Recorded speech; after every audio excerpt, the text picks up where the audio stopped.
జమ్మూ కాశ్మీర్లో ప్రభుత్వోద్యోగాల్లో కీలక పదవుల్లో ఉంటూ ప్రభుత్వం యొక్క సొమ్ము తింటూ జీతాలు భత్యాలు అన్నీ అనుభవిస్తూ ఉగ్రవాదులకు సహాయం చేసేటటువంటి ఓవర్ గ్రౌండ్ వర్కర్స్ యొక్క గుర్తింపు, వారి ఏరివేత, అదేవిధంగా వాళ్ళని ఉద్యోగాల నుంచి తొలగించటం, ఈ పని చాలా వేగంగా జరుగుతోంది. ఇప్పటికే అనేక మంది ఆఫీసర్లను ఈ రకంగా గుర్తించి ప్రభుత్వ ఉద్యోగులను గుర్తించి పంపించడం జరిగింది. తాజాగా మరొక ఇద్దరిని పంపడం జరిగింది. ఒకతను ఎడ్యుకేషన్ డిపార్ట్మెంట్లో టీచర్గా పనిచేసేటటువంటి గులాం హుస్సేన్.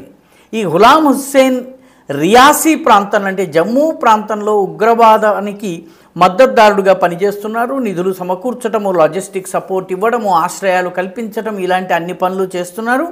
రెండవ వ్యక్తి ఒక ఫార్మర్ ల్యాబ్ అసిస్టెంట్గా పనిచేసినటువంటి మజీద్ ఇక్బాల్ దార్. ఈ మజీద్ ఇక్బాల్ దార్ ఉగ్రవాదులకు ధనాన్ని సమకూర్చే పనిని, ధనాన్ని సేకరించే పని కూడా చేస్తున్నారు. వీళ్ళని రాజ్యాంగంలోని ఆర్టికల్ 311 ప్రకారము దేశద్రోహ కార్యకలాపాలకి పాల్పడుతున్న కారణంగా ప్రభుత్వము తొలగించింది.